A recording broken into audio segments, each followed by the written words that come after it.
আপনাদের কি কখনো গায়ে কখনো ফোড়া হয়েছে? কার কার গায়ে ফোড়া হয়েছে বলে হাত তুলে। আচ্ছা, কেমন ব্যথা? ফোড়া ফেটে গেলে কি বের হয়? রক্ত আর পুঁজ বের হয়, তাই তো? একটা হাদিস পড়েছি, রাসূলুল্লাহ সাল্লাল্লাহু আলাইহি ওয়াসাল্লাম বলেন সাল্লাল্লাহু আলাইহি ওয়াসাল্লাম যে জাহান্নামে আমাকে মেরাজের রাতে জাহান্নাম দেখানো হয়েছে।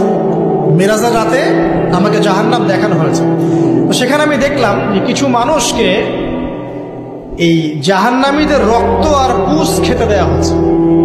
মানে আল্লাহ জানেন কেমন করে রক্ত আর পুঁজ পান করতে দেয়া হচ্ছে। কারণ জাহান্নামে পিপাসা লাগবে না, ক্ষুধা লাগবে না? ক্ষুধা লাগবে। খাবার খেতে চাইলে জাক্কুম, আর পানি খেতে চাইলে হামিম, গরম উত্তপ্ত পানি। আর যে রক্ত আর পুঁজের একটা মিশ্রণ খেতে দেওয়া হচ্ছে। তো নবী সাল্লাল্লাহু আলাইহি ওয়াসাল্লামকে সাহাবীরা পরে জিজ্ঞাসা করলেন, ইয়া রাসূলুল্লাহ, কোন পাপের কারণে তাদেরকে এই শাস্তি দেওয়া হচ্ছে? নবী করিম সাল্লাল্লাহু আলাইহি ওয়াসাল্লাম বললেন, তাদেরকে এই শাস্তি দেওয়া হচ্ছে একটা পাপের কারণে, সেটা হলো মাদক দ্রব্য সেবন করা। আর ওই পানীয়টার নামও নবীজি বলে গেলেন, তার নাম হচ্ছে তিনাতুল খাবাল। কি নাম? তিনাতুল খাবাল। এই তিনাতুল খাবাল মানে জাহান্নামীদের রক্ত এবং পুঁজ, এটা খেতে দেওয়া হচ্ছে মাদকদ্রব্য সেবনকারীদের জন্য। আল্লাহ রাসূল সাল্লাল্লাহু আলাইহি ওয়াসাল্লাম বলেছেন, কোনো ব্যক্তি যদি মাদক সেবন করে তার 40 দিনের নামাজ কবুল হবে না। সে যদি আবার তওবা করে ফিরে আসে, আল্লাহ পাক মাফ করে দিবেন ইনশাআল্লাহ।